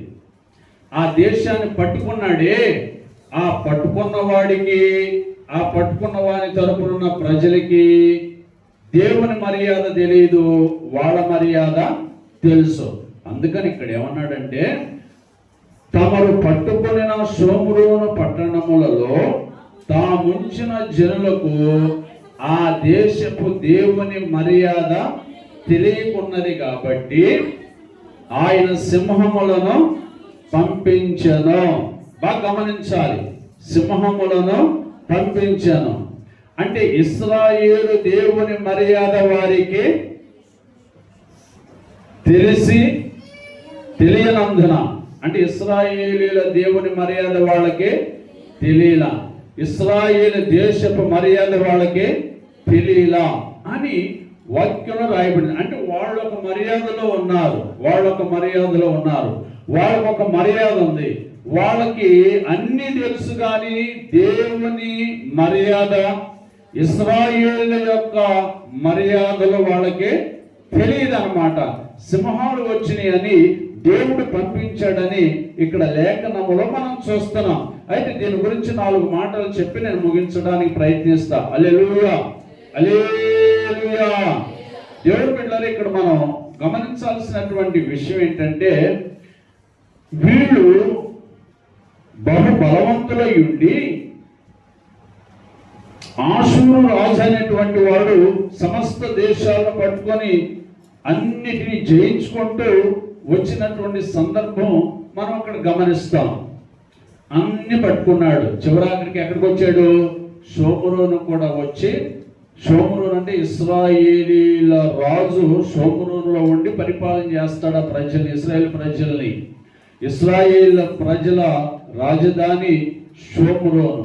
ఈ షోమ్రోనులో ఉన్నటువంటి వాళ్ళందరూ దేవుని పిల్లలు, దేవుని మర్యాద ఎరిగిన వాళ్ళు, దేవుని ఎడల భయభక్తులు కలిగిన వాళ్ళు. వీళ్ళని శత్రువు పట్టుకున్నాడు, అషూరు రాజు పట్టుకున్నాడు. పట్టుకొని బంధించేసి వాళ్ళ ప్రాంతంలోకి తీసుకెళ్ళిపోయాడు. కొన్ని దేశాలు అక్కడక్కడ పెట్టాడు.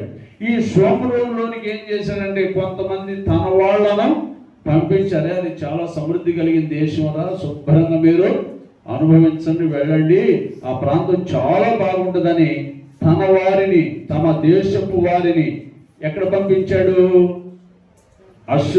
ఇశ్రాయేలీల దేశమైన షోమ్రోనుకు పంపించాడు. పంపించిన ఆయన ఎవరు? అషూరు రాజు.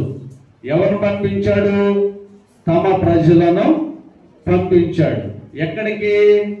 షోమ్రోనుకి. ఇశ్రాయేలీలో ఉన్న షోమ్రోను పట్టణానికి పంపించాడు. మరి ఇశ్రాయేలీలందరూ కూడా ఏమైపోయారు? ఎక్కడ నుండి? ఈ అషూరు రాజు వీళ్ళని చెరగా పట్టుకుని వీళ్ళని తీసుకుపోయాడు అనమాట. వాడు పంపించాడు. అయితే ఆ వచ్చిన వాళ్ళకి ఏం తెలియదు? దేవుని మర్యాద తెలియదు. అదే అక్కడ రాయబడింది, షోమ్రోను దేశపు యొక్క మర్యాద తెలియదు, ఇశ్రాయేలు దేవుని యొక్క మర్యాద వాళ్ళకి తెలియదు అని ఇక్కడ రాయబడింది. అయితే ఈ విషయాలను వాళ్ళు ఎరగకపోవడం ద్వారా దేవుడు సింహాన్ని పంపిస్తే సింహాలు వచ్చి ఒక్కొక్కరిని చంపుతున్నాయి. అప్పుడు ఈ ప్రజలు రాజు కబురు పెట్టారయ్యా, ఇదిగో పరిస్థితులు ఇలా ఉన్నాయి, సింహాలు వచ్చి చంపేస్తున్నాయి అని చెబితే అప్పుడు రాజు ఏం చేశాడంటే, అవునా ఏం చేయాలి అని అక్కడ పరిస్థితులు ఏంటంటే, ఏమన్నాయో ఇక్కడ దేశపు మర్యాద ఏంటో మాకు కూడా తెలియదు. అప్పుడు రాజు ఏం చేశాడంటే, అరే ఇశ్రాయేలందరూ పట్టుకొచ్చాం కదా, ఆడల ప్రవక్తను కూడా పట్టుకొచ్చాం కదా, అందులో ఒక ప్రవక్తను అక్కడికి తీసుకెళ్ళండి. అతను బేతేలులో నివాసము చేసి వారి దేవుని మర్యాద మీకు నేర్పినప్పుడు ఆ మర్యాద మీరు నేర్చుకోండి. సింహాలు మీ మధ్యలో వెళ్ళిపోతే మీరు బ్రతుకుతారు అని చెప్పినప్పుడు ఆ ప్రకారంగానే ఆ చెరపట్టబడినటువంటి ఇశ్రాయేలు నుండి ఒక ప్రవక్తను ఇక్కడ తీసుకొచ్చి ఆ బేతేలులో అతను కాపురం ఉండేటట్లుగా చేశారు. ఇక ఆయన ఏం చేస్తున్నాడు? దేవుని మర్యాదను అనుసరించేటట్లుగా చేస్తున్నారు. 28వ వాక్యాన్ని గమనించినప్పుడు, లేక 27 నుంచి చదవండి. 27వ వాక్యం. అష్షూరు రాజు అచ్చటి నుండి తేబడిన యాజకులలో ఒకరిని అచ్చటికి మీరు తోడుకొని పోవుడి. అతడు అచ్చటికి పోయి కాపురముండి ఆ దేశపు దేవుని మర్యాదను వారికి నేర్పవలనని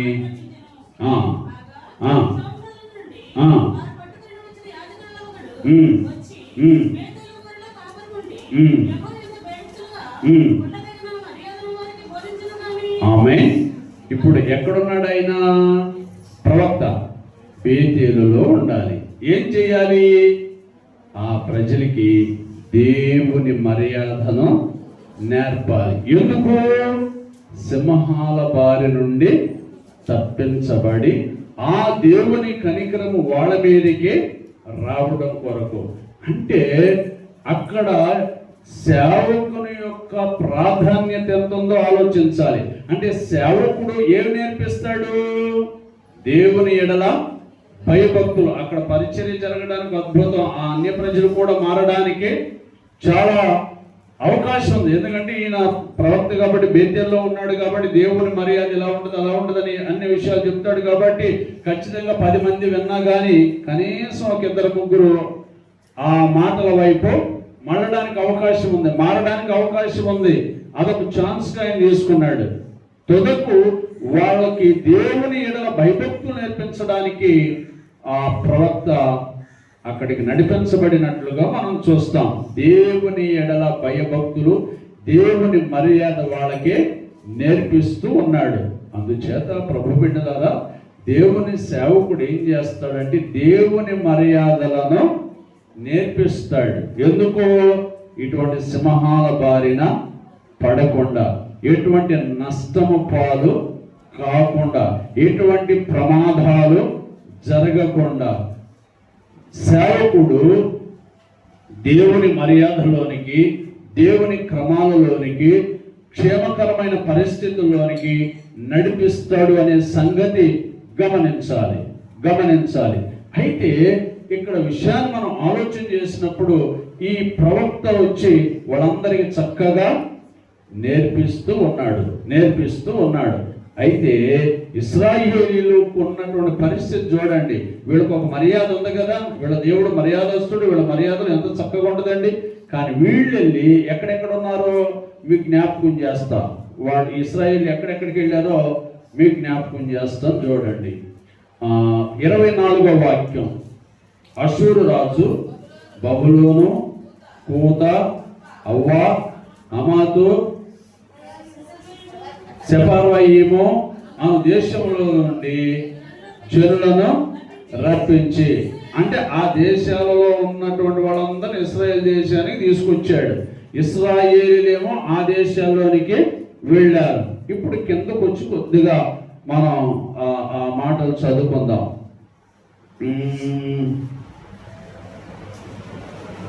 30వ వాక్యం చదువుదాం. బబులోను వారు సుక్కోత్పేమోతు దేవతను, కూత వారు నెర్గాలు దేవతను, హమాతు వారు అషిమా దేవతను, హవీలు నిబోజు దేవతను, అర్తాకు దేవతను, ఎవరు వారి దేవతను పెట్టుకొని చుండిరి. సెపర్వయీయులు తమ పిల్లలను అద్రమెలేకు, అనేమెలేకు అను సెపర్వయీము యొక్క దేవతలకు అగ్నిగుండమందు దహించుచుండిరి. మరియు జనులు యెహోవాకు భయపడి ఉన్నత స్థలములను సామాన్యులలో కొందరిని, అంటే ఇక్కడ ఏంటంటే ఇశ్రాయేలీయులందరూ కూడా ఏం చేశారు, ఈ దేశాల్లోకి వెళ్ళిపోయారా. 30 వాక్యం 24 వాక్యం చదువుకున్నామే. ఆ దేశాలలోనికి వెళ్ళి ఆ దేశాలలో ఉన్న మనుషుల మర్యాద అంతా నేర్చుకున్నారు. దేవునికి విరోధంగా కోపము పుట్టించారు. ఇంకో మాట చెప్పనా, ఈ దేవుని బిడ్డలు ఆ దేశాల్లోనికి వెళ్ళి వాళ్ళతో నిబంధన చేసుకున్నారంట. 34 వాక్యం చదివితే నిబంధన చేసుకున్నారంట, దేవుణ్ణి విడిచిపెట్టేశారంట. మాత్రమే కాదు, ఇంకా ఈ అధ్యాయం అంతా మీరు ఇంటికి చదవండి, కొన్ని విషయాలు మీకు అర్థమవుతాయి. అంతా నేను చెప్పలేకపోతున్నా. 41 వచనాలు మనం చదివితే ఇక ఎట్ట తయారయ్యారో తెలుసా వీళ్ళు.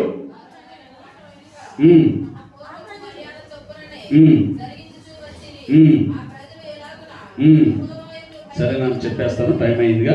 ఇప్పుడు ఆ అన్య దేశాలలో ఇశ్రాయేల్ దగ్గరకు వచ్చారు కదా, ఇశ్రాయేల్ దేశానికి వచ్చారుగా. ప్రవక్త వచ్చి దేవుని యొక్క భయభక్తులు నేర్పుతున్నాడుగా.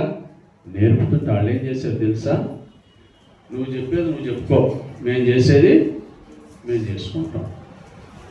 గుళ్ళోకి వస్తున్నారు,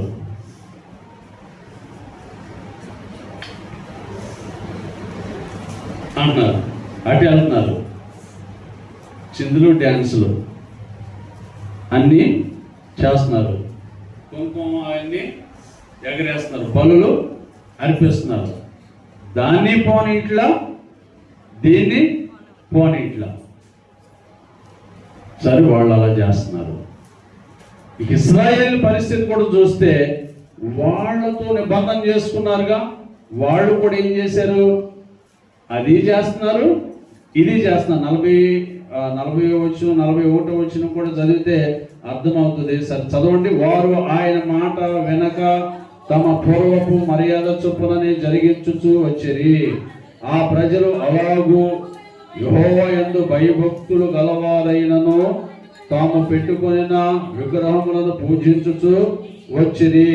మరియు తమ పితరులు చేసినట్లు వారి ఇంటి వారును వారి సంతతి వారును కదా. మనం కూడా అంతేగా, అటు చేస్తాం, ఇటు చేస్తాం. పొద్దుంటే ప్రార్థన, మధ్యాహ్నం నుండి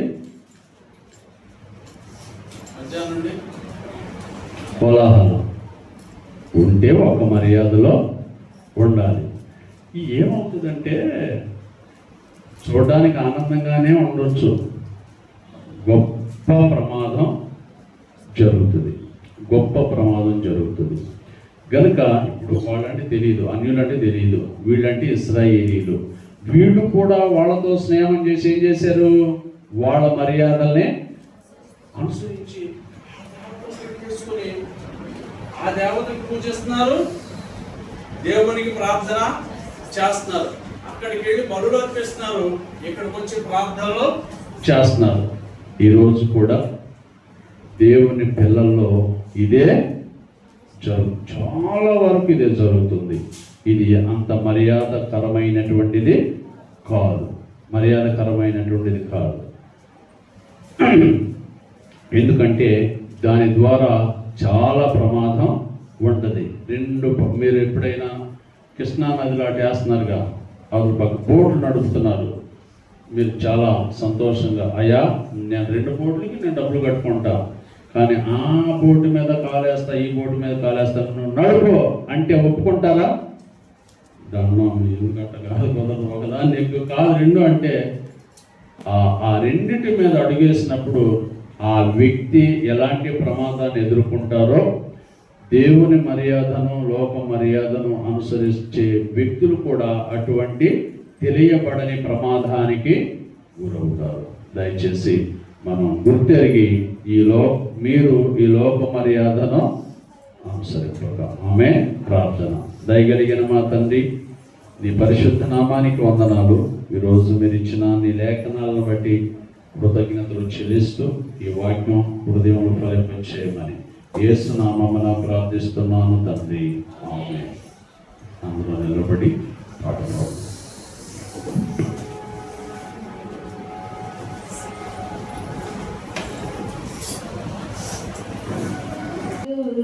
నీ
ఈ వారంలో కార్యక్రమాలు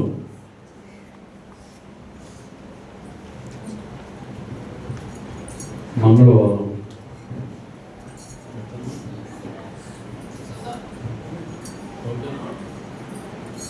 సుధావాడి దగ్గర మంగళవారం, శుక్రవారం మణివాడి దగ్గర గోడౌన్ సెంటర్. అందరూ సిద్ధపడండి. ప్రార్థన ప్రార్థన ప్రార్థన.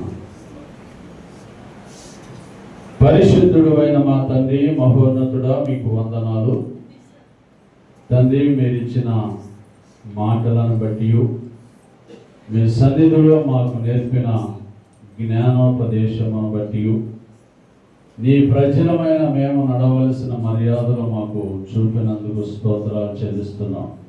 ఏ మర్యాదలలో వెళ్ళకూడదో అవి మాకు చెప్పారు. మేము వెళ్ళవలసినటువంటి మర్యాదలో నైనా వచ్చేవారం మాకు నేర్పి ఆ మర్యాదలో నడిపించి దీవించండి. ఇదిగో దేవా, మరి ఇప్పటి వరకు మేము అటు ఇటు మర్యాదలో నడుచుంటే వాటిని వాక్యం ద్వారా సరి చేసుకొని ప్రభు మహిమలోనికి, ఆ స్వరూపంలోనికి మేము ఎదగడానికి సహాయం చేయండి. నీ బిడ్డలు ఇచ్చిన అర్పణలన్నిటిని బట్టి ప్రార్థిస్తున్నాను. వారిని మీరు దీవించండి. వారి కష్టమంతటిని కూడా ఆశీర్వదించండి దేవా. వారు ప్రయాసమును కూడా దీవించండి.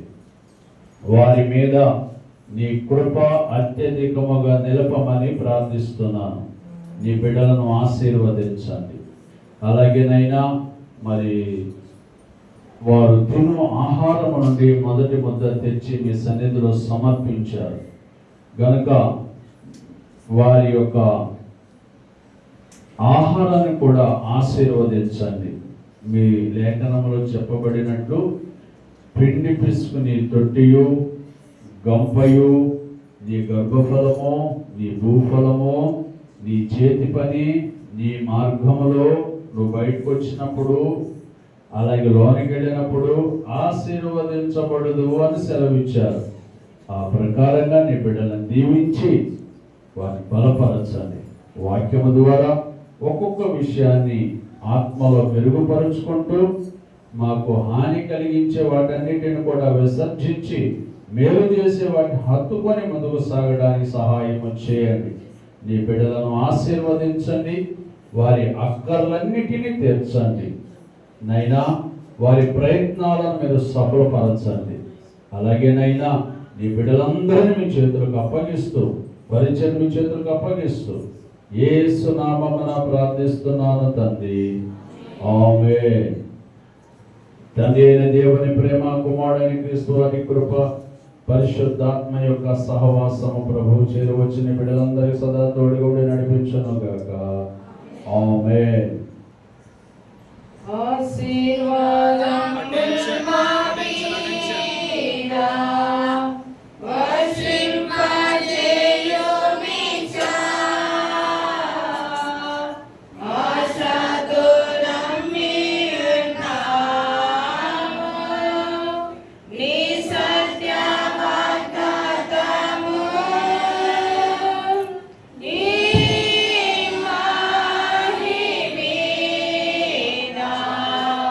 Krum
యెహోవా మిమ్మలను ఆశీర్వదించునుగాక. యెహోవా మిమ్మలను నడిపించునుగాక. ఆమేన్. యేసు రక్తమే జయం. ప్రభు యేసు రక్తమే జయం. ప్రభు యేసు నామమునకు సంపూర్ణ జయము కలుగునుగాక. ఆమేన్. అందరికీ వందనాలు.